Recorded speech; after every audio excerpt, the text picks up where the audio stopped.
Hello viewers, welcome to my channel readers club with Smita. आज हम Napoleon Hill का book practical step to think and grow rich book का 14 chapter का first part पढ़ने जा रहे हैं। एक योजना बनाएं।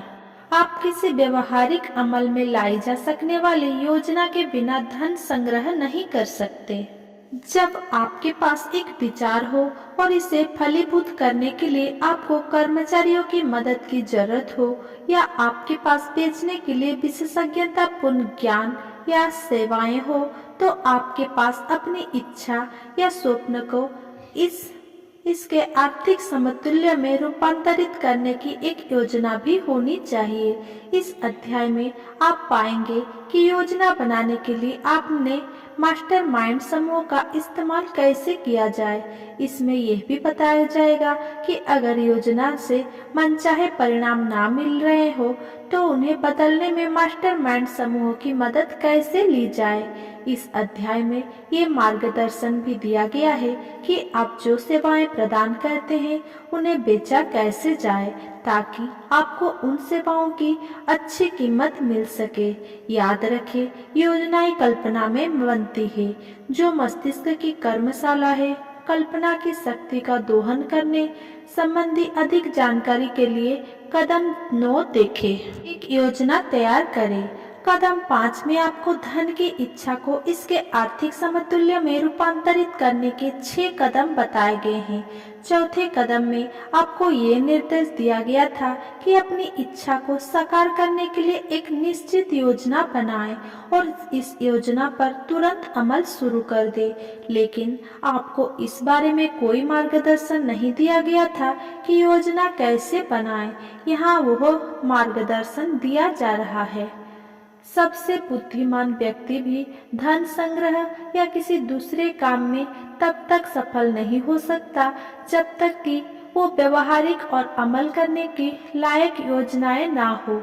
अपनी योजना समिति को एकत्रित करना। आपका मास्टरमाइंड समूह व्यवहारिक योजना बनाने के लिए एक योजना समिति यानी कि मास्टरमाइंड समूह एकत्रित करें और उसके साथ इस तरह काम करें।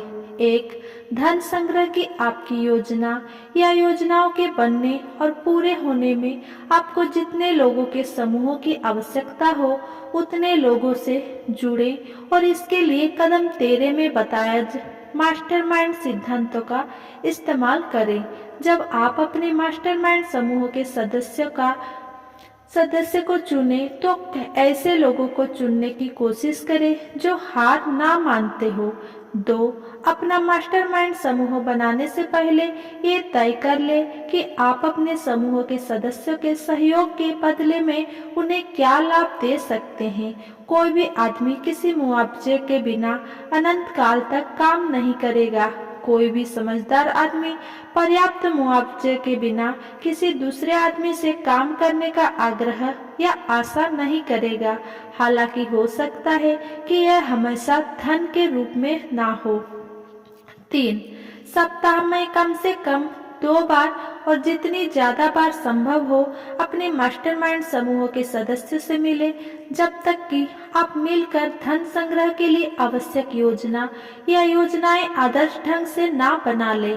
4, अपने मास्टरमाइंड समूह के हर सदस्य और आपके बीच आदर्श सौहार्द होना चाहिए।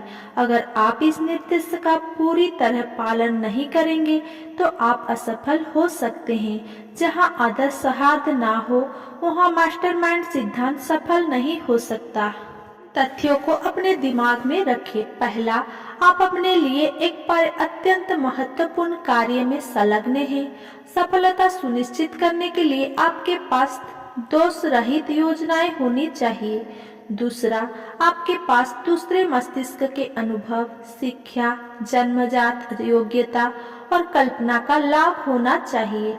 यह हर उस व्यक्ति की आजमाई पद्धतियों के तालमेल में हो जिससे भारी दौलत का संग्रह किया है। दूसरे लोग के सहयोग के बिना किसी इंसान में इतना अनुभव, शिक्षा, जन्मजात योग्यता और ज्ञान नहीं होता कि ढेर सारी दौलत का संग्रह सुनिश्चित हो जाए। दौलत कमाने की कोशिश में आप जिस भी योजना को अमल में लाएं, वो योजना आपके और आपके मास्टरमाइंड समूह के हर सदस्य का संयुक्त सूजन होना चाहिए।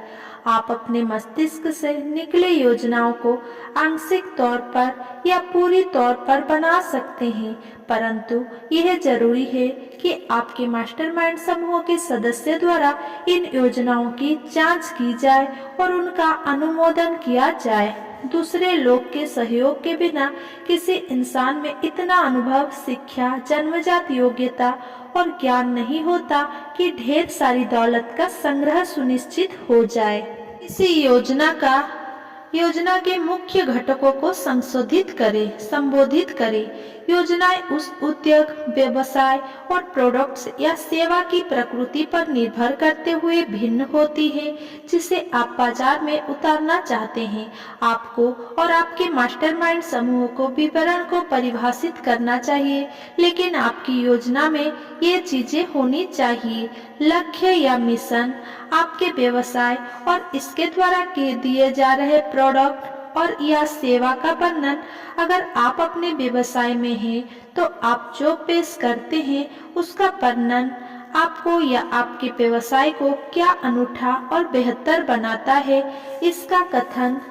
स्वॉट विश्लेषण, जिसमें आपकी या आपके व्यवसाय की शक्तियां और कमजोरियां रेखांकित हो, साथ ही बाजार के अवसर और जोखिम हो या वो व्यवसायिक ज्ञान जो एक अनूठा और महत्वपूर्ण अवसर प्रदान करता हो, जिसमें बाजार में कोई प्रतिस्पर्धा ना हो या बहुत कम हो। आपकी प्रबंधक टीम यानी कि मास्टरमाइंड समूह का वर्णन और उन गुणों तथा उपलब्धियों का वर्णन जो योजना पर अमल करने के लिए उन्हें अनूठे रूप से योग्य बनाता है। पेश किए जा रहे प्रोडक्ट और या सेवा के प्रचार की योजनाएं। वित्तीय विश्लेषण, जो शुरुआती और कामकाजी लागतों, अनुमानित आमदनी और कैश फ्लो के बारे में हो। प्रोडक्ट या सेवा को देने, उसका प्रचार करने, उसे बाजार तक पहुंचाने और कारोबार को चलाने के लिए आवश्यक विशेषज्ञतापूर्ण ज्ञान। यह ज्ञान या तो आपके पास होता है या फिर आपको दूसरे साधनों से हासिल करना होगा, जैसा कदम 15 में बताया गया है। अगर मेरा ये वीडियो आपको पसंद आया हो तो मेरा वीडियो को लाइक, कमेंट, शेयर करें और मेरा चैनल को सब्सक्राइब करें।